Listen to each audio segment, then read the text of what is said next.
Hello and welcome once again to episode 136 of Code Completion. We are a group of iOS developers and educators hoping to share what we love most about development, Apple technology, and completing your code. My name is Dimitri and I'll be your host once again for this episode, and I'm joined today by my fellow completionist, Spencer. Hey there. I was about to call you my favorite completionist, but then Fernando would be sad. So let's just jump right into it. We have a ton of things from WWDC week that I want to get to. But there's one thing that's a little bit more important, and not specifically for a single app developer. But that's why we of the iOS community are involved, because it is because of a single iOS developer. The iOS developer, Christian Silig, who wrote the excellent Apollo app, which is a Reddit client, is shutting down because Reddit is being stupid. And it is honestly heartwarming to see basically all of Reddit's community telling Reddit to go away, for lack of more flavorful words. And yeah, there's going to be a blackout, basically a boycott on June 12th, which is today, and at least 48 hours for a lot of them, but some indefinitely. So there's a lot to go over with this, but yeah, it's quite surprising that this is actually, for once, like the internet kind of doing good things, which is awesome. Yeah, it is interesting. I mean, I think as opposed to like Twitter, it's perhaps a little bit easier for like these single clusters of subreddits to kind of band together. It just happens that there was a lot of them to do that. So that's super cool. We'll get to it in a second, but there are some like gnarly big subreddits that are going to go dark. The biggest, super cool. In fact, the biggest. Oh, are they the biggest? Yeah, nice. All the biggest ones are gonna go along with us, which is amazing. Yeah.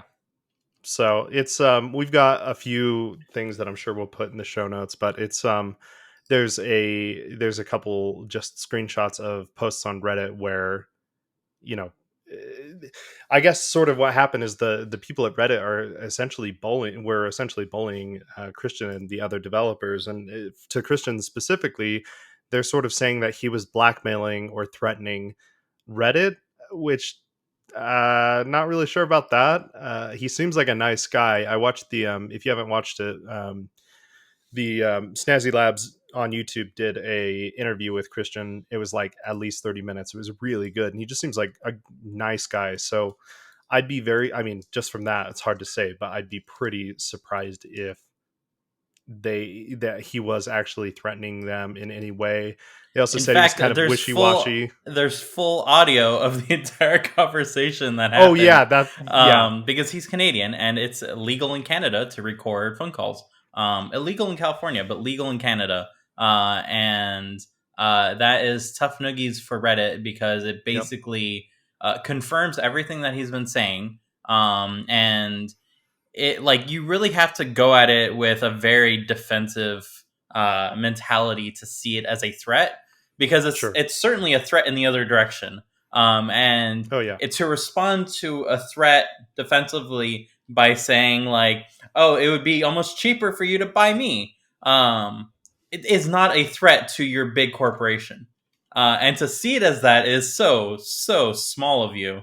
But to then understand that it's not a threat in that same phone call and then proceed to go ahead and tell everyone at your company who you are leading, I'm talking about being the CEO of Reddit, that it was a threat, and that this developer is a scumbag, and then like I'm paraphrasing, but it's much worse. Anything you think it is, it's much worse, which is so unbelievably stupid. It's so stupid that publicly during an AMA that people honestly didn't think would actually happen, he the CEO of Reddit, went to continue berating the developer rather than taking the peaceful, like, a lawyer-approved way out. No, he just dragged through the dirt through these lies that they built up that don't exist.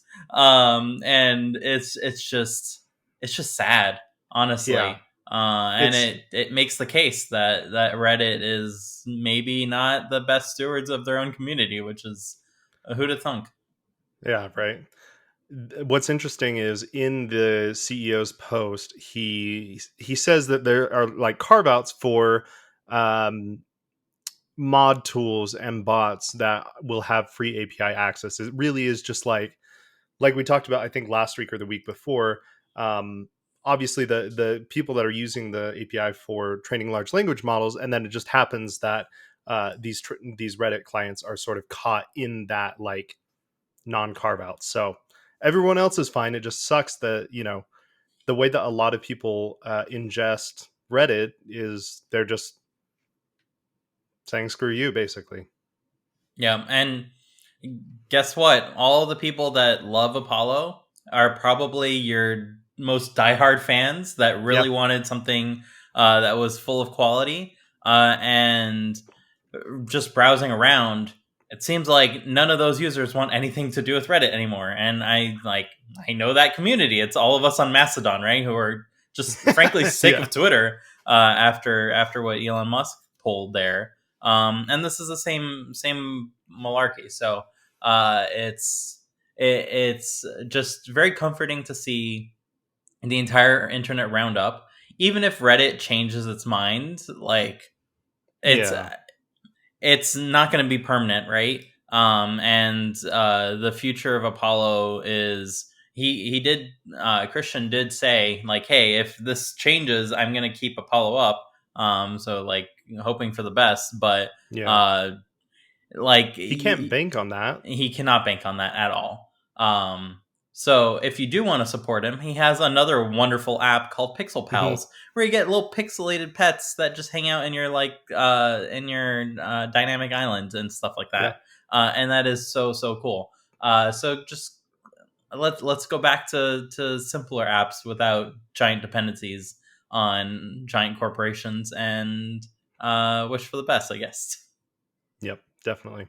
So we'll definitely post this in the show notes, but someone's compiled a list of uh, subreddits that are going dark or read only on June 12th and after.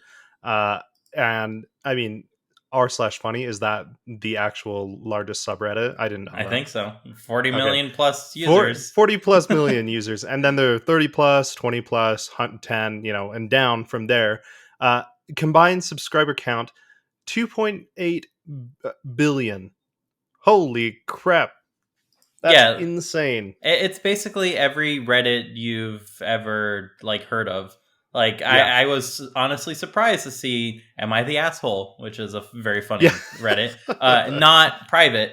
And guess what? They basically have a post that goes over how they don't agree with how any of this is right for Reddit to do. Yeah. And they have a post called "Am I the asshole for blocking your go-to time killer?" from June 12th to 14th. Um, Nice. so it's quite surprising to see basically the whole of Reddit tell Reddit to rethink this strongly Yeah. and to listen this time, which they may or may not listen, but this should be very scary for Reddit because any valuations that you thought you might have go Yeah. out the door the moment something like this is public, and it's public, so They that's it. Honestly, they already went public. I couldn't remember if they already had or not. no, but going public as in the Red Dark, which is Oh, the sure. site that like accumulates all this information, is basically like outlining all of this. Mm. So that it's public information now that your entire community Hmm. hates you, Yeah. and anyone who is willing to invest in your company is not going to invest in your company if they know that your entire community hates you. So um, yeah, Yeah. it's tough times for Reddit. You made the wrong move, and Yeah. you are reaping the consequences. Yeah. Definitely on them. Some final notes. Paul from Tapbots, which wrote Tweetbot, and Tweetbot being one such app that went through a similar thing. just gave a gentle reminder to have something that he calls an oh crap screen. Yeah. This is a remotely triggered screen that can allow you to notify your users when an oh crap situation comes up. So if you do have any amount of gigantic dependencies, that is one such.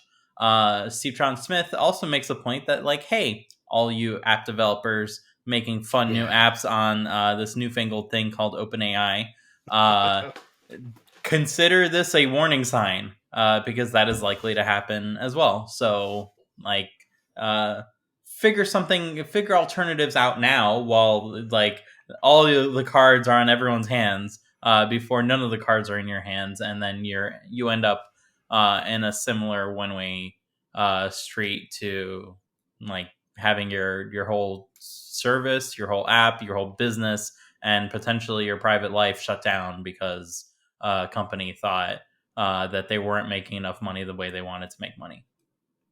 Yeah. Yeah. It's a great reminder for sure. So on to stuff that actually pertains to iOS development. We have some new Mac reviews. Six Colors went and reviewed both the 15-inch MacBook Air and the brand new Mac Studio, and they Yep. had nice things to say about both. Yeah. I thought it was really cool with the 15-inch MacBook Air. They did some like good, I guess, uh, quality of life improvements. I mean, for example, it's a bigger screen, it's also brighter, but they also upped the battery with it to make it have the same battery life as the 13-inch MacBook Air, even though it's consuming more power. So that was like, okay, cool.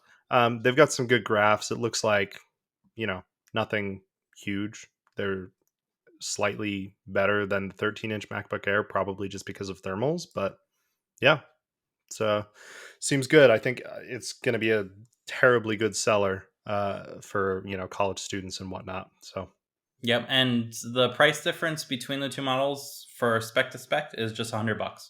So yeah, I think it starts $200 higher because it doesn't have the lower, like, what do you call that storage or something. when you have, like, chips that you put in different bins? Lower bin A chip. There bin. we go. I Yeah, just had to walk through the thought, and the word would come to me.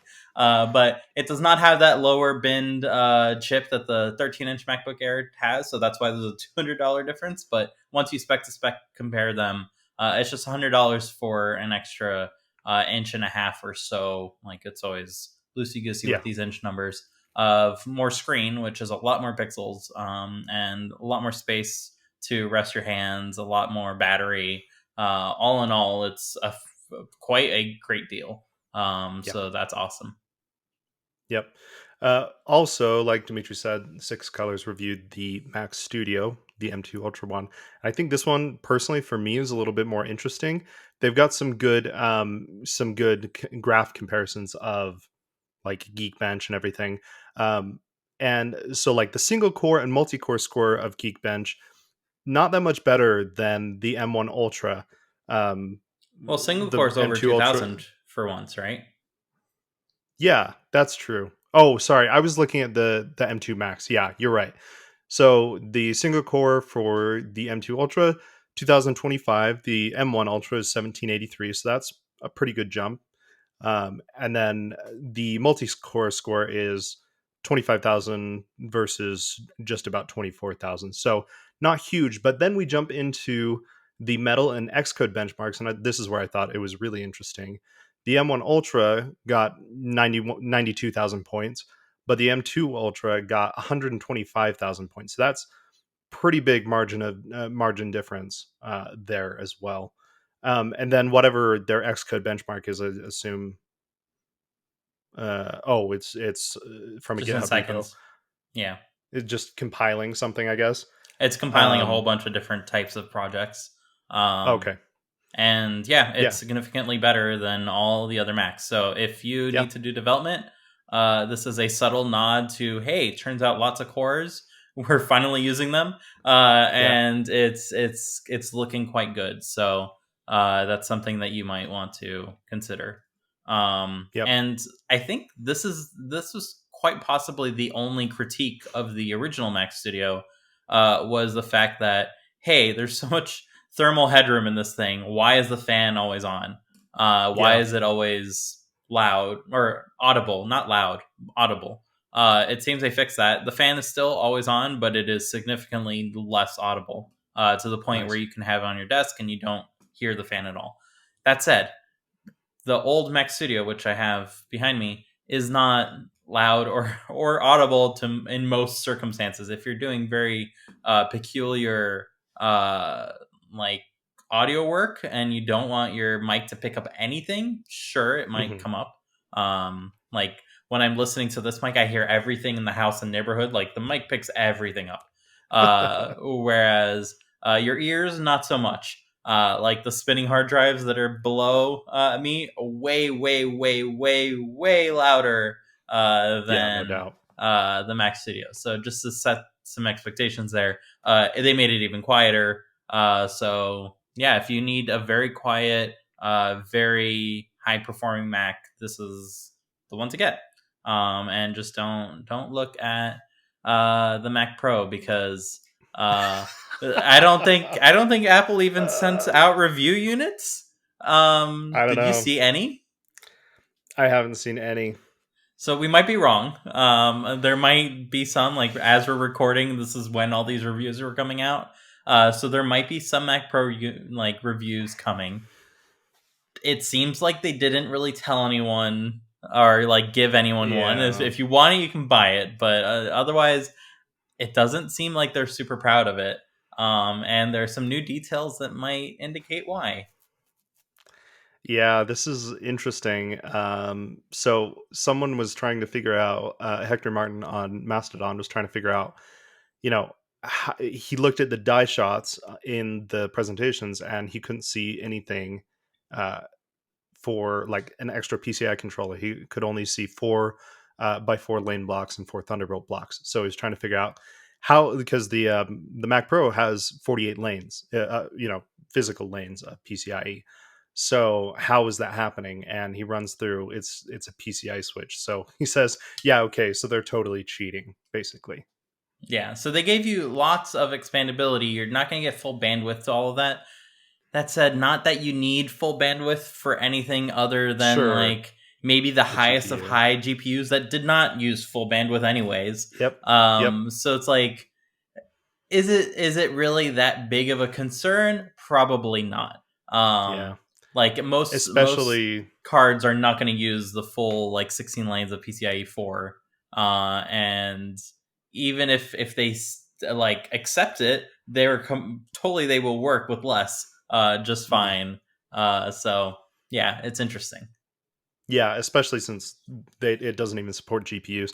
The only thing I could think of that could like maybe saturate it is like 100, 400 gigabit networking cards, and like that's it. My only question is, with a switch, I wonder if you were somehow to theoretically saturate the bandwidth of everything, would there be like a latency issue with the switches? But that's probably not something that hardly anyone would ever come across. So it Yeah, it'd probably probably doesn't be matter. throughput if anything. Like your network card Mm, all of a sudden is not transmitting at 400 gigabits. sure. It's now transmitting at less. Maybe. Excuse me. And that's considering you can use all 400 gigabits of your network connection on Yeah. Mac Yeah. OS, which True. is a giant leap. Good point. To give a little bit of color, Hector is one of the developers that is working on Asahi Linux. So this is why he's interested in a Gotcha. non-Mac use case. What can we use out of these? And probably will support GPUs at that point Right. under Linux. It's purely a driver issue. So it's interesting, to say the least. We'll talk about it a little bit in a bit. But John Gerber also interviewed a few folks at Apple and did prod about this. And um, the part that I found most interesting is that Apple basically said that we don't really see a benefit in like supporting an architecture uh that is not like using Apple shared memory. Silicon.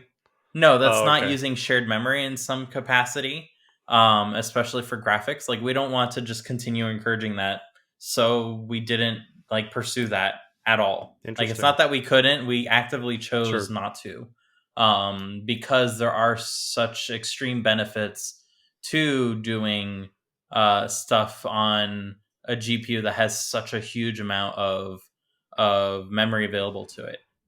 And we talked about this a little bit early last year, when Apple started donating its development time Hmm. to improve Blender, for Blender. instance. Yeah. And it was getting modest improvements, and then it just kept getting better and better and better and better and better, all the way up to WWDC. And there were a few talks this year that just said, hey, we were able to get considerable improvement just by changing from this Uber shader to one that's like a little bit more static. Like, it doesn't have these conditions for these various things. And guess what? You can use the Uber shader until the static one is compiled in the background, and then instantly you have dramatically better in performance. So I think there is a lot of GPU headroom that we as developers still do not utilize Sure. in these new Macs, and it's going to take a lot of effort,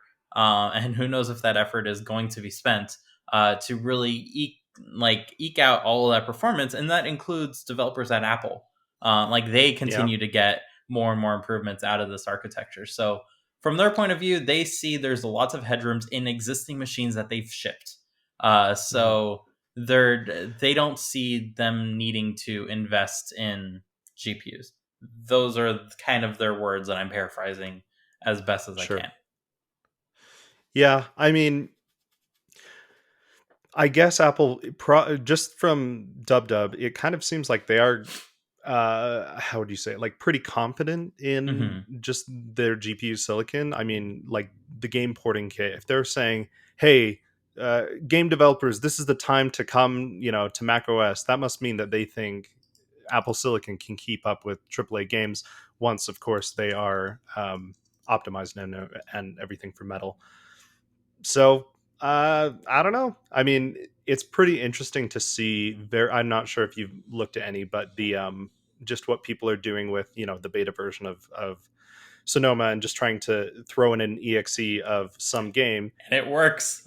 It That's the works. I mean, craziest it kind thing. of sucks, but like it works. So once it's optimized, there could be some pretty good performance there. It could feasibly become what the Steam Deck has done for Linux with its Proton, uh, made it so you can play Windows games on Linux, but you can just do it on Mac OS now. So uh, that would be interesting. I don't know. I mean, Apple's still in their cat fight with Nvidia, and I don't think they're ever going to get over whatever their beef was from decades ago or whatever.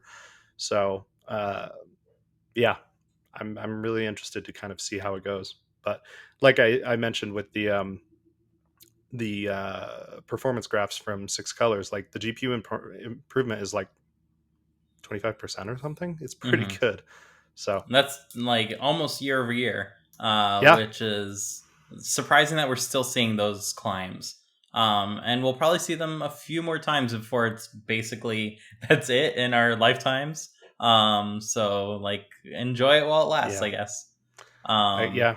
Just cram more cores in there, I guess. I don't know. yeah, we have to really switch to Swift concurrency and make the most use of that. No more main thread Yeah, for that to be a thing, unfortunately. Um, there is some speculation that maybe, just maybe, the Vision Pro could launch on January 24th of 2024, because that would be, I think, the 40th anniversary of when the Mac launched. that'd be cool. That would line up. A little poetic, App- right? it would be poetic for sure. Apple did say early 2024, so if they can hit that, if it really is like early 2024, then that'd be cool. That'd be fun. Yep. There are plenty, and I mean plenty, of uh first-hand impressions of the device. Basically, I think anyone who went to WWDC in person like had an opportunity to like reserve some time. It certainly Cool. felt like it. I don't know for sure because I was not there. But it certainly felt like anyone and everyone had some thoughts to share of the device after they tried it in person. And to be clear, everyone got the same exact experience. I'm not gonna. I think I linked to them last episode, so I'm not gonna bother linking to any this time. They basically all got the same experience, but the really cool part is that it it really is a game changer for pretty much everyone who's tried it. Like, I don't think I've read a single I know, negative dude. in terms of like, oh, it made me motion sick. Oh, the thing was glitchy. Yeah. No, it was a super polished experience. That the downs are like, oh, I didn't feel the butterfly, and I was disappointed.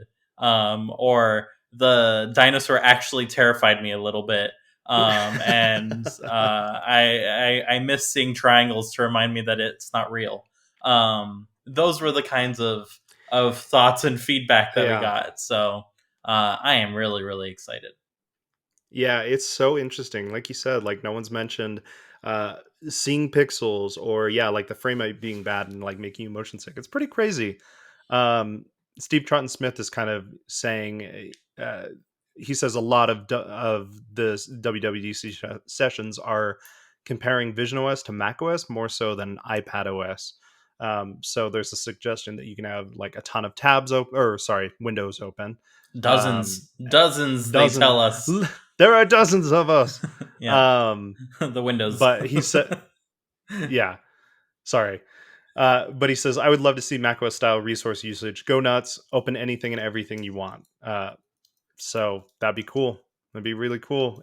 We did speculate like maybe it's like a 3 window limit, so it doesn't seem like that's the case. So that's also a point for Vision Pro and my somehow plans to afford one. It's just gonna magically happen. There's gonna be a budget that magically pops up, and it's Yeah, automatically gonna get a little money saved to it. We that'd be have great, man. quite a ways to go. It's not here yet. So Yeah. if you see yourself wanting one, and you need glasses, just like budget $5,000, and maybe you can afford it. Because oh boy, I was honestly looking forward to Apple being the one building the prescription lenses, which they are Yeah. not. Because if Apple was building the prescription lenses, then there was a chance that they would be frankly affordable. Because that would just allow more people to Yeah. try their really cool tech, and not spend so much time thinking about pieces of plastic. Which I think Apple has the engineering prowess to like engineer pieces of plastic. Probably. But it seems like they probably didn't want to go through the regulatory hell of like being a prescription, blah blah blah. Especially before their device was announced. So now that their device is announced, next year I'm gonna put the flag on the moon here and say that I think next year Apple is probably going to be the ones making the prescription lenses, and they will be dramatically cheaper, and they will talk about that. They will show it off with all of their pride, that they can do such a better job than the rest of the glasses industry, Mhm. which frankly it's there for the Not taking. hard. Yeah. I will stand on the hill aside from you and say I don't think they will. Oh, it's not I think happening. no, I don't think so. It'd be really cool. I want to be on your hill. I just don't think it's going to You happen. don't think the So hill exists? no, you're on a little dirt mound just across the street or something. Yeah. Another thing that I really do think Apple will probably uh, maybe announce this year rather than next year is the new iPhones probably will have a ability to capture 3D moments. I don't think in hell that Apple believed that that was the only way that people are going to capture these for viewing in the Vision Pro. I think Mhm. we're an iPhone or two away of like that's the device that you use to capture, and this is the device that you use to consume that or edit that or work with Mhm. that. Because like no one is going to just wear the camera on their face, Yeah. especially at their So kid's birthday party or whatnot. So, that was such a uh, bid example, dude. but it's all they could show. They wanted to show like this is Yeah, how you yeah. capture these things, so people don't speculate about future products. Yeah. But it ended up backfiring on them. I would say it's like their one miss during all of Yeah. this. So let me ask you, don't you, I mean, for like good spatial video and photo, don't you need a semi-wide separation of lenses? If only these devices weren't ginormous, I say as I Okay, hold a no, phone to my that's face. my point. So are you saying there's going to be like cameras here and here? Like, how are you going to hold the dang phone without just griming up the lenses? The same way you hold it now without grinding out the lenses. I don't know. Um, Mm, like I'll leave it to Apple to figure out. I'm sure they can just like use spatial whatever photography to like sure. Okay. artificially distance it based on depth Yeah. data and all of that. Like Yeah. they Okay. will figure Yeah. it out, but the device is big enough, 3DS style, to just Yes, have two cameras on each end I agree. It to just take seems, bad pictures with. yeah, In the just like 3DS's the case, 3DS. yeah. Yes. Um, All right, we'll see. like they can't be like putting all their cards in, No, I agree. I think your example especially of like a after software, everyone blew up about it. They're like, yeah, yeah. I think your example of like a software solution is more reasonable than like them putting cameras on both sides of the phone. yeah. Yeah. Also from WWDC, we had a number of podcasts, ours not included at all, that were invited to actually record with Apple. Under the Radar had an episode where Marco and David Smith were joined by Josh Schaefer and Chris Thielen to talk about the improvements to SwiftUI, to WidgetKit, to like Swift Data. So definitely go check that one out. The talk show had a more less super techy but more Hmm. generally nerdy discussion with a variety of Apple folks, whom I forgot their names of already. John Turnus, Mike Rockwell, and Craig Federighi, along with Greg Joswiak. And they had a lot of fun. Gruber was strong on the case of the Mac Pro, um, Hmm. not satisfying expectations, and Oh, it does seem to be that Apple is a little disappointed with themselves for it. Just like reading body language and how hmm. responses are made. So take with that what you will, because they're not going to publicly say anything to that regard. But like the laughters and awkwardnesses are not going to just magically disappear either. Yeah, yeah. There was some discussion of like, hey, this new Mac Pro does not have nearly the amount of memory. Are you telling people if they want to go ahead and train these massive models that require this amount of memory, the Mac is not for you? And they're basically saying like, yeah, we're picking our battles at this moment, and this is like where we think we can do well and unlock new possibilities that weren't possible Interesting. before. And Nvidia is doing a great job, and let them do what they're doing. That's what they Yeah. said. Hmm. So that was really interesting. Then they talked about the Vision OS and the new Vision Pro. And then finally, they brought Craig Federighi to talk about the software. Uh, Good jokes about autocorrect being a Uh-huh. pile of ducks. And yeah, it ended with Craig Federighi jamming out on guitar, in case you were wondering if he can actually play Cool. Yeah. guitar, and he absolutely can. And they sprung it on him, complete surprise, which was very That's fun. awesome, dude. Yeah, one person from Apple was in on it, but Craig was not. So Cool. that was very worth watching. And then finally, of the batch that I saw, there was also an episode of Upgrade that was recorded, like basically right after the keynote, where they shared their thoughts, and was overall very interesting. So yeah, go check those out if you're hungry for more content from WWDC now that WWDC is over. And yeah. Nice. In terms of things that did not get announced at WWDC, possibly because they were kind of embarrassed by how bad they were, Stage Manager. Yeah. Stage Manager is better, it seems. Like it fixes all the issues that at least Federico Vitici had with it. And if he's the person that's giving you the thumbs up to proceed regarding like how the iPad works, then I think you have the thumbs up to proceed. So here's hoping they don't mess it up further in the upcoming betas. Yeah, definitely.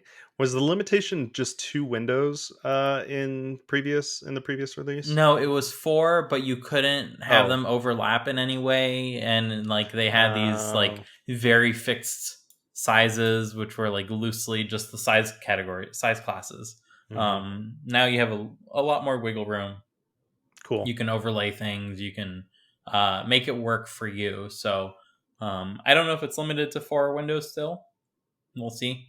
It seems Yeah. like I mean, a comparable product can have dozens of windows. So maybe this one can have a little bit more with the same chip and less spatial processing in the process. So yeah. hmm. Yeah, I mean, I guess 4. I was thinking it was 2 for some reason, but I mean, realistically, like 4 is probably the limit even for like a 12-inch iPad. Like there's a screenshot They're on this called Mastodon. windows. They layer. They layer, Spencer. You can have Whatever. hundreds. Okay. They will always My fit. point my point is there's not a lot of space. I don't know. Whatever. For me, it's such a I mean, I hardly ever even use like the split screen multitasking in normal iPad OS at all. It's usually just one app, so it's just not something for me. If I want to do multi-window stuff, I'll use my Mac. Yeah, So, completely fair. Yeah, I'm just happy that it's better. yeah. Um, there was one thing that I completely forgot to bring up regarding the Vision Pro. Going back to it a little bit, we talked about how it has no pixels that you can really see, and Mhm. that was more talking about the general resolution of the device. So basically, the fact that this is probably the first VR headset where you can actually read text Mhm. on the headset itself, because up until now they've just been so poor resolution that you couldn't read text. Uh, but the really cool part about this is they are rendering text not as a bitmap, but as raw vectors on the GPU. So this basically means Oh. that it's infinite geometry. I don't know if you remember that. There's like a Euclidean thing from back in the day where they basically showed off we have infinite geometry. You can zoom in and zoom in and zoom in because we use point clouds. Um, Hmm. in any I don't case, remember it wasn't good for games, but that. this does not use in any way the same technology. But yeah, text is rendered on the GPU as vectors, so that way you can Cool. just like put your face up to it, and you still see crisp curves. But even from far away, Mhm. there's enough resolution where you can resolve like what's written, no matter the size. I did read one review that said like, "Hey, it's not quite Retina. Like you can see a subtle difference between Okay. like a true Retina screen and this, but it's not far off. It's not nearly as bad as screens used to be pre-Retina, which is already Mhm. way better than most VR headsets. So I think they're in a good place to um, at least have a device that can render everything around you in as good a quality as you've probably ever seen out of a computing device. So that's really cool. Yeah. I mean, not to mention this is publicly version 1, right? I mean, that it's only going to get better from here. So that's good. Yep. Okay, now on to the more developery stuff. And there's a lot of these, but they're all like quite straightforward. So hopefully we can get through them. Swift evolution updates. Observability is back up there because it shipped and people are finding stuff. And this is your chance. If you think something about observability does not work the way you think it should, now's your chance basically to comments up on it because it is not baked in any way yet. So if you think something about it should change, you can suggest that. For instance, Swift concurrency, when it came out a few WWDs ago, it did not back deploy. Observability Right. also does not back deploy. Maybe people can change that if they really think it should back deploy. So that's just one example. But yeah, we've linked the forums post, so do check it out. What I love about this is like, I mean, not that this is the only example, but this is like the system works, man. The system works. I love it. People see things in the beta Xcode, and they're like, "Oh, it could use this. Great, let's add it." That's awesome. Yeah. Swift Package Index, which if you don't know, they basically index all the Swift packages that people write. It's just a GitHub repo you can submit your package to, and then it's part of Swift Package Index. So A plus to that being a thing. They just supported they just added support for Swift 5.9. And what this means is they will basically have check marks for what platforms and what Swift versions packages run on. And they are going to go ahead and start checking any package that they currently index. Hey, does this work on Swift 5.9? And report any issues.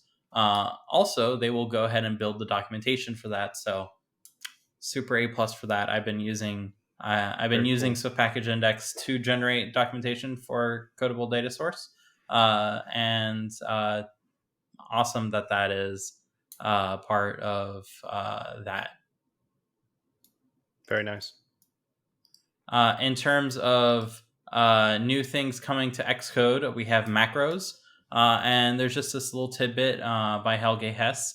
I think that's how you say that. That macros are actually implemented as libraries, the ones that are bundled with Xcode. So it's just a dilib that the Swift compiler uses.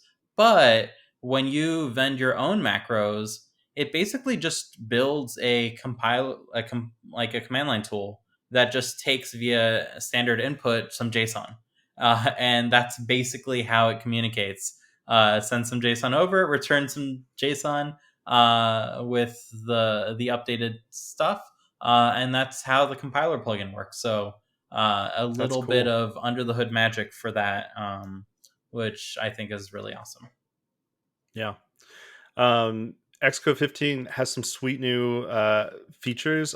This first one, you can see all parameter permutations in the code completion. So you hit the right arrow key and it lists out. They in the screenshot they have like dot frame for SwiftUI, and that's a perfect example because it has just like a billion permutations. It has so many arguments. So that's so cool. I love that. That's going to be great because you don't have to scroll down forever and ever just to find the if something is named similar to other things. So very cool. Super stoked for that. So good. Logging is also improved in Xcode. So you are most familiar with it in the console. But now you should go ahead and use OS log to take full control over that. You can go ahead and basically carve out where your logs are from, filter them based on that, and you can use them in instruments. It's really, really cool.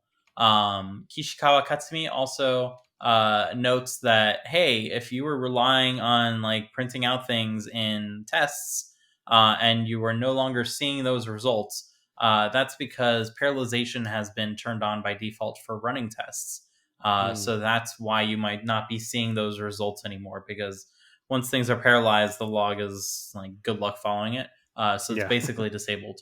And this basically is a reminder, hey, if you rely on that to be able to debug those tests, you can turn off parallelization and see them again.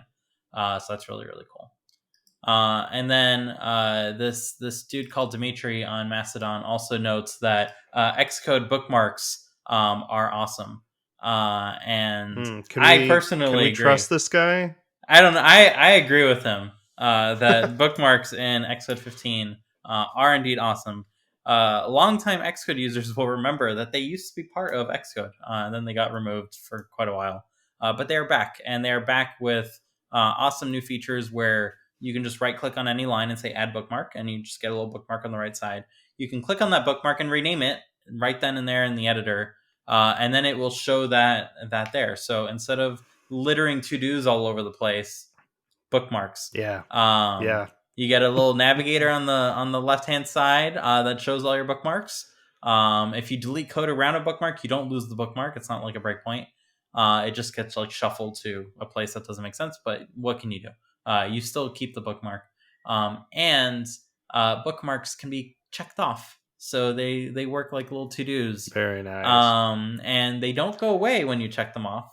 But when you're done with them, you can just delete them. Super lightweight, not permanent in any way. An excellent reminder to yourself to finish doing the thing that you needed to do. Nice. Do you know? I haven't messed around with the Xcode 15 yet.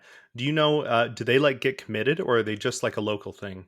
Just a local thing. They can be committed. I believe they are part of the Xcode user Data D or whatever. Yeah, user Yeah. data. That is basically per user. You get a bunch of things like your breakpoints and stuff like that. Yeah. I think that's where they go. I can't Cool. confirm that, but I would assume that if I didn't makes look sense. into it. So, yeah, I would assume that a tool can also just read the special file that's there, and anytime there's changes, they can go ahead and ingest those as tickets if such a tool wanted Ooh, to make use of that. that'd be cool. Which none of them exist as native Mac apps anyway. So, oh well. But that is something that would be really neat to build. If any of our listeners want to make a nice, neat little tool, there's some inspiration. Other new things with Xcode, the developer disk images got an upgrade. Namely, you no longer have one per device version. So you might remember this every time you update your phone to iOS 15.1, 15.1.1, 15.1.2. Plug it into Xcode. You got to wait for it to prep the device and get all that. Yeah. There's only one per OS, and this is going forward. I think there's one per all of iOS, not iOS 17, all of iOS, starting with iOS 17. So this will include iOS 18, 19, 20, etc. So hopefully that just makes things a whole lot more pleasant. And Riley Testa, who makes Delta and AltStore, is the one who found this out. So I hope this just makes it easier for them to do the shenanigans that they were doing, because there's just less to deal with this time around. So that's really cool. Sounds like so Guy says looks like Xcode 15 automatically enables Wi-Fi debugging when you pair an iPhone, which is something you had to check before. And then someone else, I don't know if it's them or someone. Oh, it looks like it's from the WW Slack. It says that the stack for running wireless debugging is a lot better, which is good because I have, whenever I need to use my phone or an iPad for debugging, I just always plug it in. It's just always been a crapshoot for me for wireless debugging. So maybe it's better in Xcode 15. That'd be great. I'd really enjoy that. Yeah, it seems like it's dramatically better. So that's maybe it's just doing peer-to-peer now, and it's just skipping all of Wi-Fi infrastructure and just making things just more consistent in that way. Maybe it's making better use of the wire and like transmitting less through it, unless it's really necessary to like focus on just the debugging part. Because I remember like setting a breakpoint. Now you're waiting for those variables to come over. It's like, why does that take so long? So that is a very welcome addition to Xcode, and I hope a lot of people can benefit from it. Yep. It seems that in a small way, hell has frozen over a little bit because it seems like there's actually documentation and articles regarding new APIs like WidgetKit. So that's an interesting change as compared to previous WWDCs, which is very welcome, though. I attribute it to our documentation-driven development mantra. No, I'm just kidding. Yes, it's all us. It's all us. No, I really do think it's Doxy that is like making this change, because it's a lot more pleasant for the developers writing the source to contribute the documentation directly rather than just assuming it's going to be someone else that's going to do it, and then that doesn't happen. Which I have I like as pure speculation. Maybe that's what was happening, and therefore no documentation got written. But now, if just writing code and you're kind of encouraged, you just Command Option /, you get everything filled out.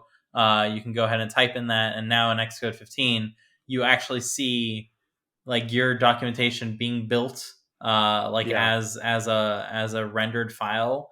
That's a whole lot more enticing to actually go ahead and build out documentation than otherwise, because otherwise you're just gonna write whatever and not really pay too much attention.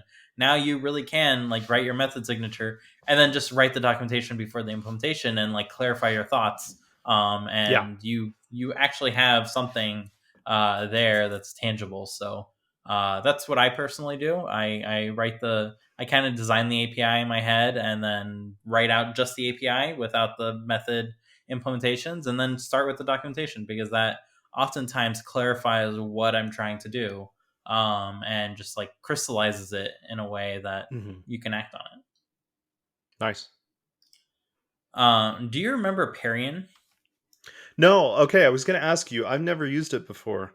Okay, so if you were a Mac user in the Mac OS 10 days up until now, and you enjoyed anime, you were very sad because anime, or at least the anime that fell off the backs of trucks Uh-huh. with very carefully choreographed subtitles for all the openings and endings. It's amazing what falling off of a truck can do. Those were all in either AVI format Hmm. or MKV format, Hmm. and that was never something that QuickTime knew what to do with, Right. frankly. But there was a very, very cool little system plugin called Parian, which would add encoders and decoders to QuickTime. And I think there was something else before it. I like my memory is very loose here. But Parian was ultimately the one who took over. And they shut down in 10.4 or something. Like it's been quite a while since Okay. we've had Parian, or probably closer to like 10.8, 10.9 is when they stopped. And that was because AV Foundation finally took off. There was no longer a QuickTime subsystem. Carbon was also phased out. So like there was no path for something like Parian.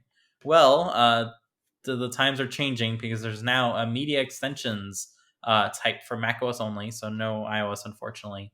But basically, if you have an app, you can go ahead and bundle video encoders and decoders, and the first time your app launches, those will get vended to the system so that other apps can make use of your encoders and decoders, Oh, cool. and go ahead and play back videos in AV players and stuff like that. So this is very, very welcome.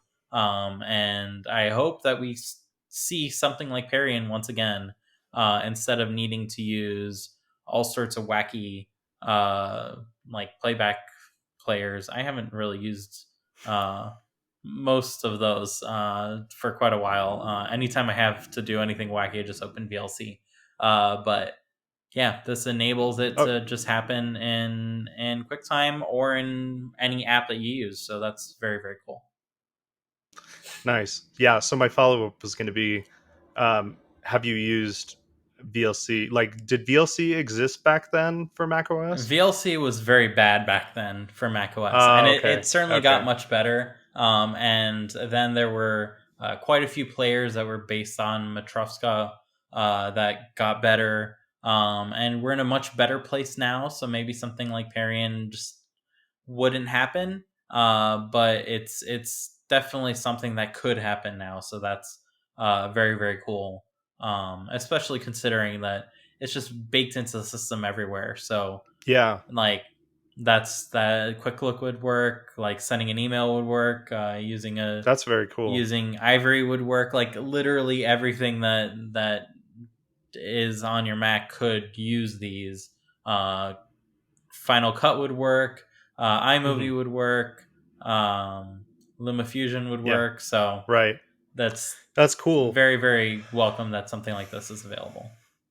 Yeah, I know that like on DaVinci Resolve for iPad, I don't know what the codec is, but it's a codec that isn't natively supported. They just must have wrote it themselves. So I guess they can now use this, assuming I don't know, maybe this gets put onto iOS or whatever, and then anyone could use it.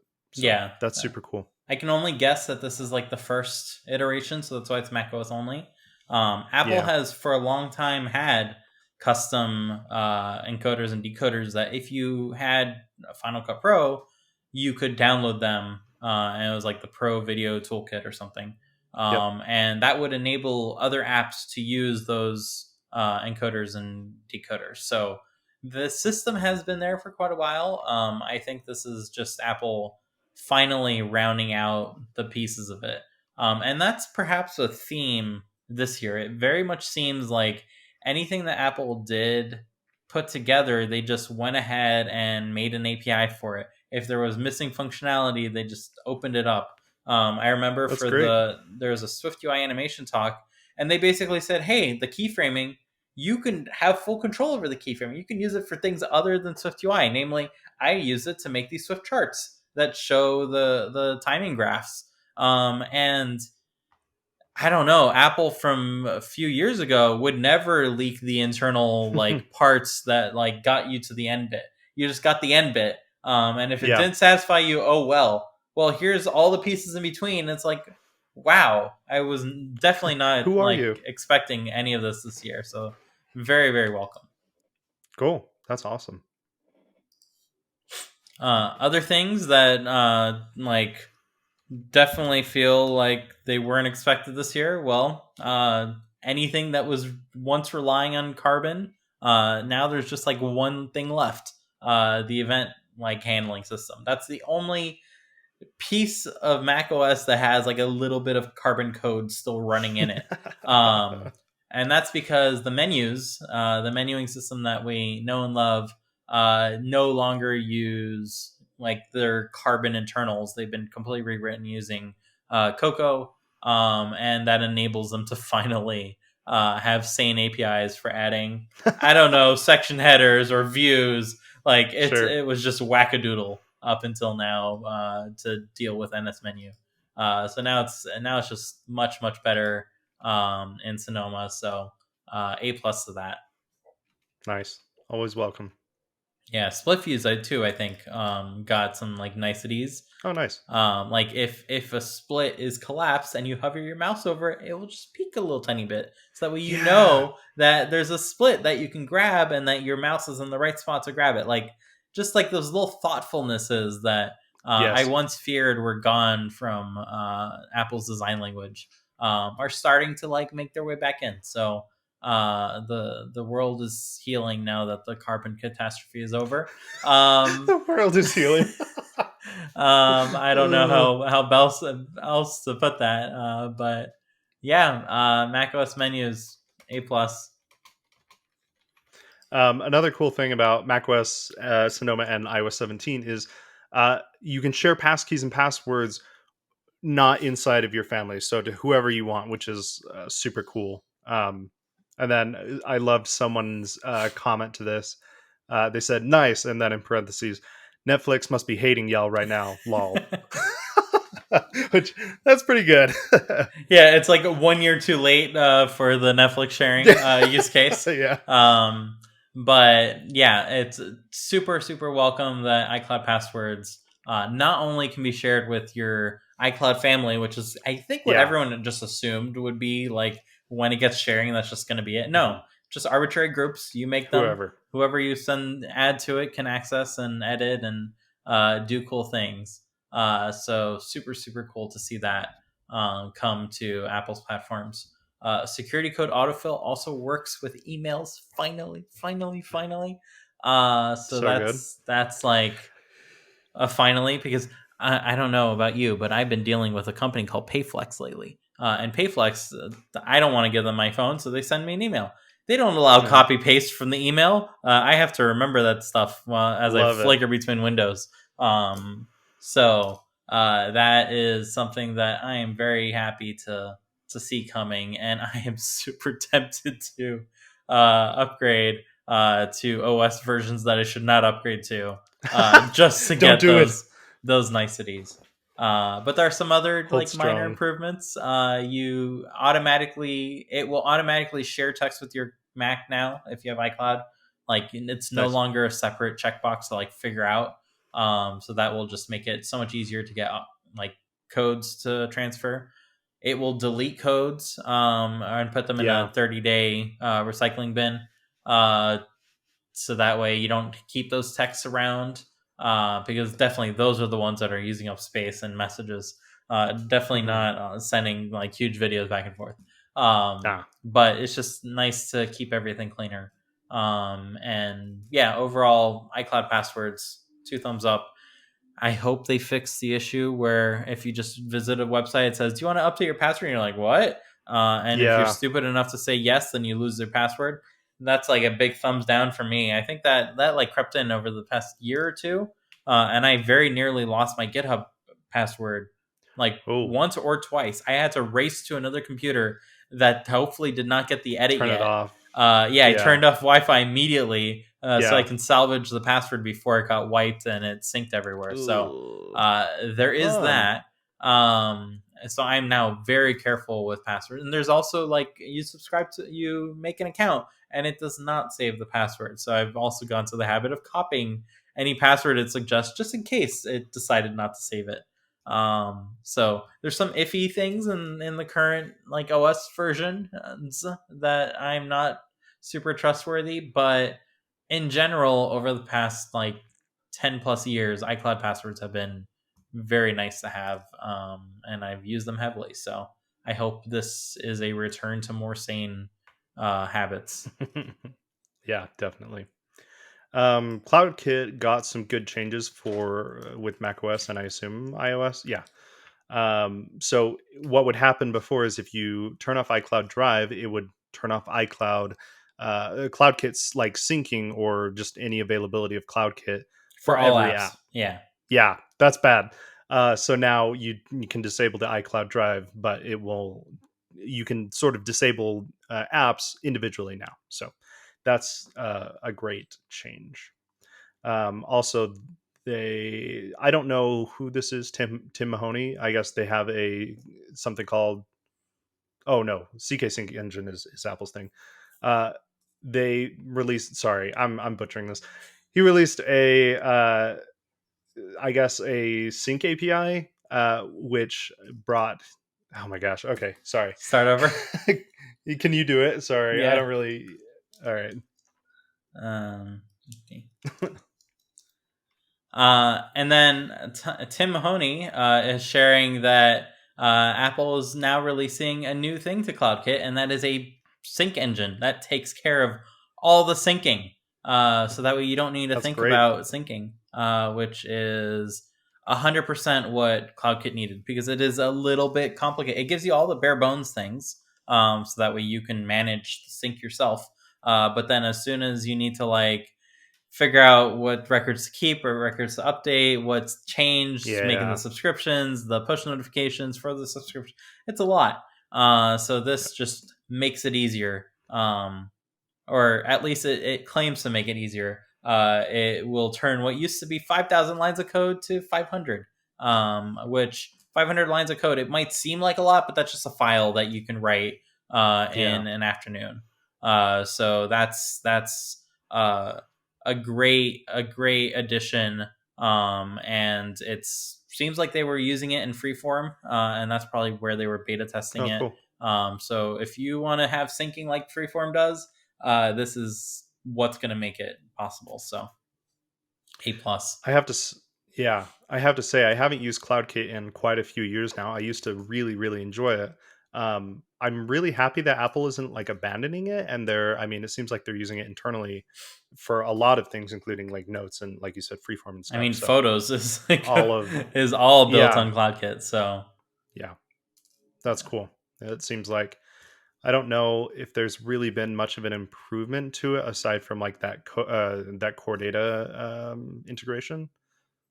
So yeah, good overall. That's cool. yeah.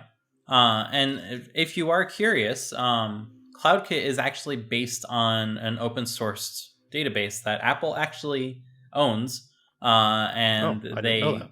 they back CloudKit on it, and it's called Foundation DB. And Foundation DB is a behemoth of C++ code, but it is really, really cool. It's basically a distributed database that guarantees transactional consistency. So if you have 200 servers that are running your database around the world, you can unplug a whole bunch of them and nothing will be lost. Everything will just continue going. You plug them back in, they will like sync back up and get there. And it is very simple to work with. It's basically a giant dictionary, keys and values. Yeah, it's That's very it. easy. So Foundation DB is super straightforward to think about and build on top of, and build complex things on top of. Like, say, I want to implement MongoDB on top of Foundation DB. Go for it. It's considered a layer. It's at your client level. It's not at the server level. And you just have that translate fancy MongoDB documents into keys and values. Straightforward. Your index, just other keys and values. Super straightforward. Inspiration for Codable data store? Maybe. We'll see. At least on my storage medium, I'm really kind of using that paradigm quite a bit. So Foundation DB is super, super cool, and it actually got a shout out at this year's WWDC in a very unexpected place. The part of the improvements of Swift where they said, "Hey, and you can use C++, and watch us take this really complicated method from Foundation DB and simplify it with Swift." And it really does simplify it, and it makes it really straightforward to read. It uses Swift concurrency. So because of the C++ interop, Foundation DB is getting Swift code, which means that it's something that is likely to become more like better, faster, easier to maintain, and super big thumbs up for me in regard to that. Nice. Other improvements that are kind of sneaking in. Do you remember those indirect events that you might have needed to support on iPad? Namely, like from a mouse. And you needed to say, hey, your app kind of does support these or doesn't support these. Well, now with iOS 17, everything implicitly supports them. And the key that was in your info.p list is now kind of useless. May or may not be related to Vision OS and being able to just like have apps just work on there. So we'll see if that's actually the case or not in the next few years. But just a heads up that if you were previously saying indirect events, not something my app wants, that is now going to be ignored and you need to actually fix it. So yeah, PSA there. Other PSA, if you were doing iOS keyboard shenanigans, you can no longer do that because the keyboard is now rendered out of process. I don't know why it was still rendered in process all these years, but you could always see it if you ever pulled up the view debugger. The keyboard was always hiding in some other window, and you can actually see how it works, which was a benefit that we are now losing. Like, you can no longer kind of tinker there. Turns out all the keys, one image. You'd think that it would be a whole bunch of others, but it was very straightforward. So yeah, I think that's a good thing. Yeah, definitely. SwiftUI is getting a crazy new feature, and that is the ability to just have a random shader on your view. And this is like in the wackadoodle segment of improvements that we get this year. I think core image is probably a little sad because macOS core animation at the very least had the ability to add core image filters to any core animation layer, and that was really, really cool until things started being rendered more and more out of process, which iOS always was out of process. Therefore, you had no filters. Now it seems like because shaders are inherently not your process, they're just like a little bit of code run on the GPU. You can't really read or write to them while they're running anyways. This becomes something that the system can just run on your behalf. You compile it, you give it to the system will just say, okay, here's some funky effects on your view. And that is really, really cool. So it kind of enables everyone to play around with shaders. And if you don't know what a shader is, it's basically a program that takes color or some other input, usually position, color, random seed. Like you determine it. It's a function, and it will run it for every pixel. So if you want to move everything in a warpy way, you can just move the color or read Yeah. from a different part of the image and render it in whatever way you want. So people have been coming up with some cool effects for this, and it's frankly very cool to see. So easy to use. Like, you don't need to set up a metal Yeah. context. You don't need to set up a core image context. Like, even core image had a lot of boilerplatey like setup that you needed to do. This is just like slap a filter on it, which is E- just what we wanted all this time, I think. Yeah, I'm really interested to see what people come up with it. Yeah. So, yeah, overall, lots of new things at WWDC this year. Yeah. I'm still like pouring through the sessions. It's always quite a lot, but definitely loving the improvements that we're seeing. And it's getting very tempting not to just install this on many of my devices. So Well, I I will mean, hold you out have at some least till beta spares. 3. Beta 3. Yeah, we'll see. You have some spares. I mean, it's not like you have a single device. I don't know. I'd do it on one just to see, just for fun. Yeah, but they're all signed into iCloud, and I made a mistake in the past. I put Oh, I remember that. Yes. I put betas on things, and then iCloud Drive was being worked on, and there go files. Poof, poof here, poof there. You don't Ooh. even know which ones are missing. Um, that was not a good time in betas, but those are betas. I have no one to blame but myself. So if Yeah. you really want to run betas, don't sign into your main Apple ID. Have a backup Apple ID that's just for the betas, which makes the betas a whole lot less useful because you're not going to really use them. However, on macOS, we now have a superpower, and that is running them in virtualization. So if you want to run Sonoma on macOS, you totally can Oh. using any one of build your own virtualization framework. Like Hmm. it's right there. The only thing that you need to do is you need to download the latest Xcode, and downloading the latest Xcode will like do something that enables this on the OS level. So just a heads up there. That Nice. download Xcode 15, run it, and then you can go ahead and download your favorite virtualization sample code Uh-huh. and install Sonoma and see what it's like on your That's Mac. cool. I Bonus, you didn't even can't think sign about that. into iCloud on Hey. virtualized OS anyways, so this week's episode of Code Completion is brought to you by Huuungry. Huuungry, that's Hungry with 3 U's, is the iPhone, iPad, and Apple Watch app you turn to when you really want to eat, but are blinded by the multitude of choices available to you and your insatiable hunger. Huuungry isn't there to help you discover new restaurants or flavors. No, it has a much more humble process. You tell it about your favorite restaurants, and it will deploy its cryptographically advanced random number generator, invoked by shaking your phone in frustration, to make the decisions of what to eat for you. Stuck at home and sick of ordering pizza? Use Hungry.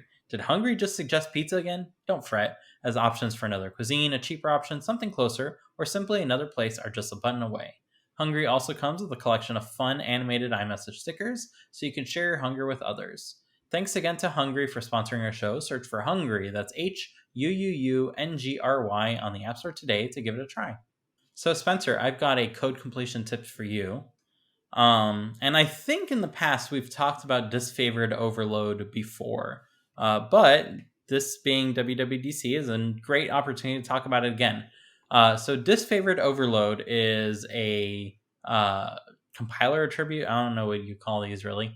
That you can go ahead and attach to a method. Basically, if you have two methods with very similar functions like signatures, just different types, for instance, and you really want the compiler to default to the other type rather than this one, but by default, Swift Hmm. will use one or the other. You can use disfavored overload to basically tell Swift, hey, don't use this function unless you really need to use this function. And it turns out there's a great use case for this. And this is what Thomas Durad is going and outlining in a blog post. So basically, you can go ahead and shadow a new method that Apple just released as a part of the new OS, right? And Mhm. you don't have the want or the capability to like litter if add availables everywhere or pound availables, Sure. right? So you can go ahead and declare the same method, same signature, same spelling, exactly the same.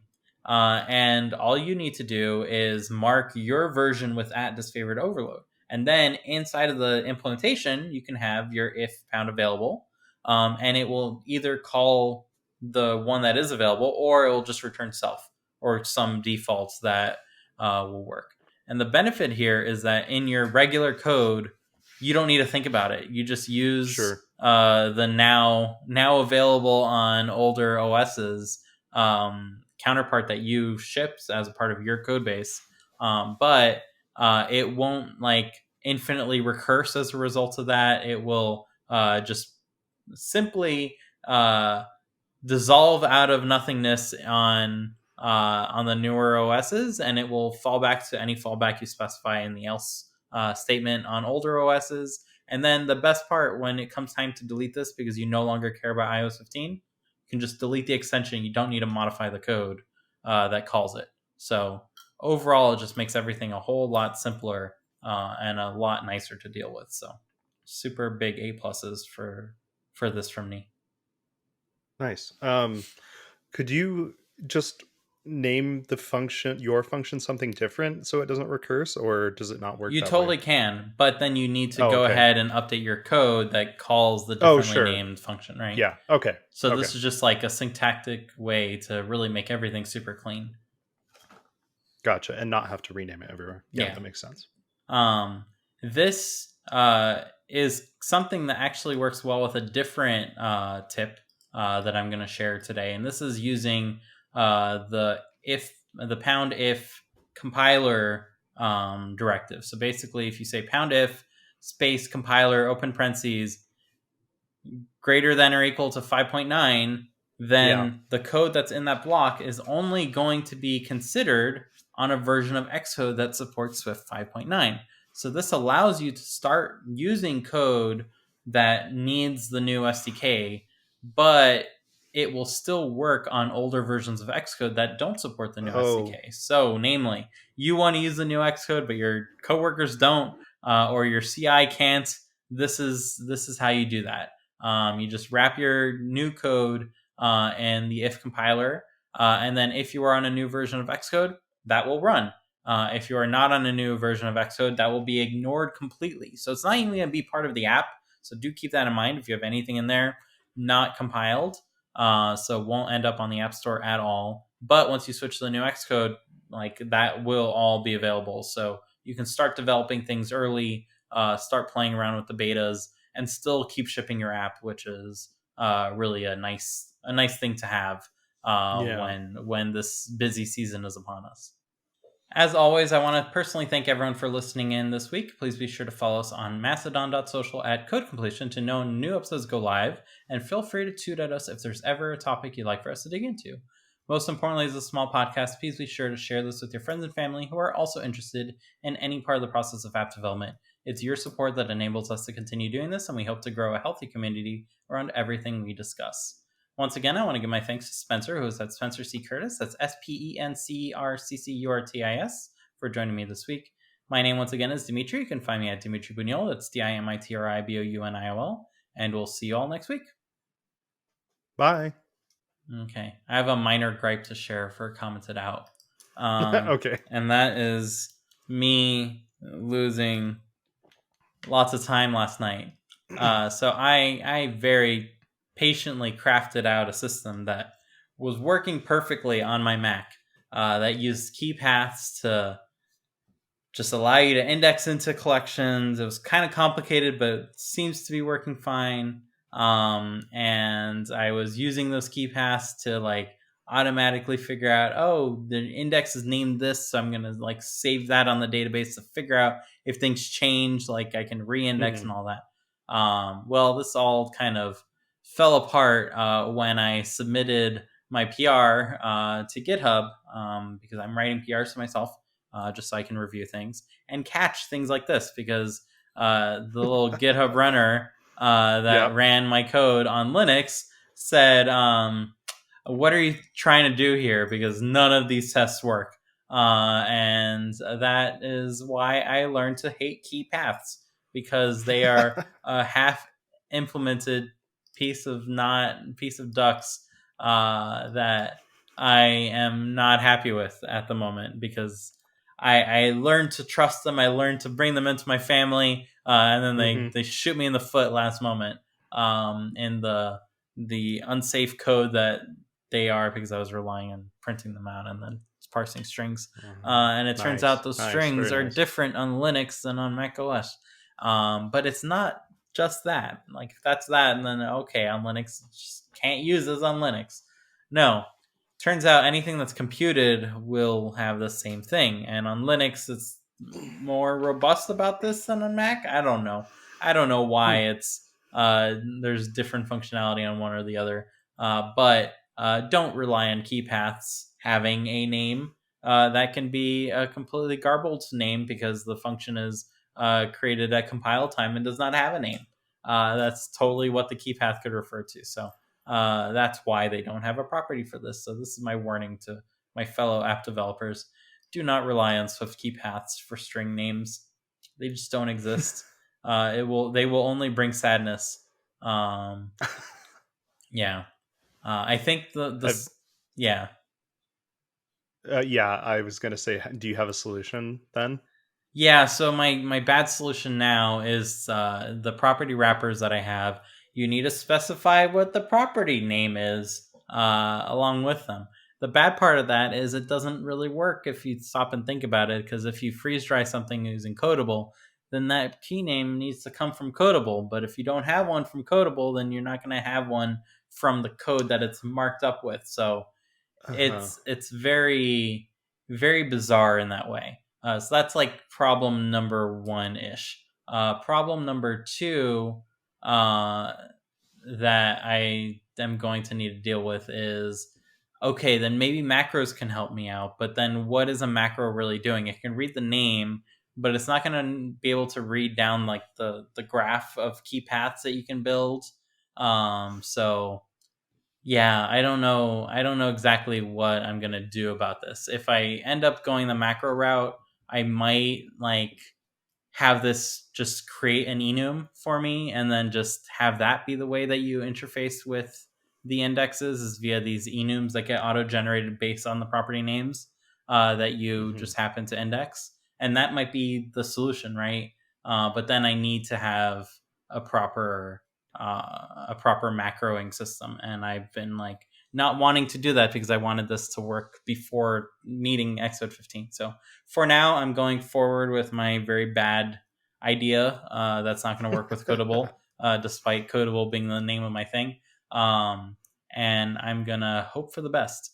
No, I'm going to use that basically in the interim until something better, basically Xcode 15 makes itself available, and I can kind of rethink that. But it doesn't really change too much. I don't think Codable will like impact it too much. Though no, it probably will. Oh gosh, I don't know. I don't like key paths. They're making me sad. They're making me not want to work on the thing that I want to work on. So that's unfortunate, but yeah. To be determined, I suppose. To be determined. Darn you, key paths. Yeah. I don't know what I'm gonna do. It's because the Codable thing is really tricky because, yeah, I don't know. I'm not gonna talk about this here. So yeah, don't use key paths to invent new things that you think might be possible with key paths. If key paths don't explicitly say they're possible, then don't bother. It's a recipe for disaster. Lesson learned. No, lesson not learned yet, because I'm still like I don't have an alternative yet, so I'm still going to rely on them for the short term because I want to get to the meat of my thing. But yeah, fair. Could you? I mean, in the meantime, could you just like set up a Mac Mini to run your tests or something?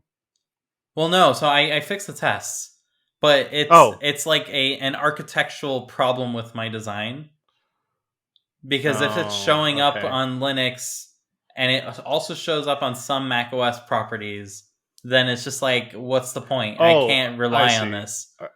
Okay, it's more widespread than I thought. I thought it was just in your tests that it was not. No. It was my tests pointing out to me that all my Yes. assumptions are wrong. And the worst part about this Haha. is I wrote all the tests and they all worked. So I was like feeling really confident about it. And Yeah.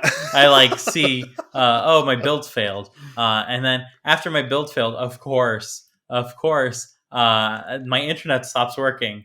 And this is, I guess Yeah. I'll tell this right now. So my internet stops working because this is, I think, what happened earlier in the day. I was out shopping, doing groceries, waiting for the deli folks to get something available, namely delicious bread. And it was going to take like 10 minutes, so I was just there waiting. And I went and filled out a survey for AT&T installation and how happy I was. And I mentioned in that survey that I did not care for their Wi-Fi because they asked. And as a result, I am greeted at 11:42 p.m. or something that my internet stops working because I guess someone read the survey and I guess someone decided to refresh all the configuration on my modem that I disabled a bunch of stuff. Nice. And it's not so much the Wi-Fi part that messed things up; it's the fact that they reset the settings because I have static IPs and the default settings do not support static IPs very well, and Nice. therefore anything connected just won't work. So that contributed to a nice outage in the middle of the night that I needed to deal with right after GitHub told me that my thing wouldn't compile and I couldn't even read the thing. Nice. To AT&T, my 5-star review very rapidly went to a 3-star review after that happened, because that is not okay. I don't know if I'm purely speculating. I don't have any proof that you went into my modem and reset it the day that I talked about not Yeah. like using your Wi-Fi or whatnot. But the The fact that timing is happened suspicious. is very suspicious, and it makes me incredibly mad because sleep deprivation was another thing that was already happening at that time. So, Yeah. needless to say, I have a backup now because my Unify Dream Machine has 2 WAN ports. The other WAN port is going into another thing in the modem as a backup in case they pull stupid stuff again. Because there is a Ah. way for me to like configure the modem. I just need to use a different computer plugged into a different one of its ports, and it's like, why, Yeah. why do I need to go through this malarkey in this situation? And it makes no sense. So yeah, that's I now have I now have a network system with redundancy, I guess, via another port on my router to another port on my dumb modem, and yeah, I can now access it when they pull stupid stuff. So that's good for me, I guess. Yeah. But Yeah. That's pretty lame of them, though. yeah, lots of thumbs downs in one evening, which was not Yeah, fun. no doubt. Anyways, thanks for listening, everyone. Bye.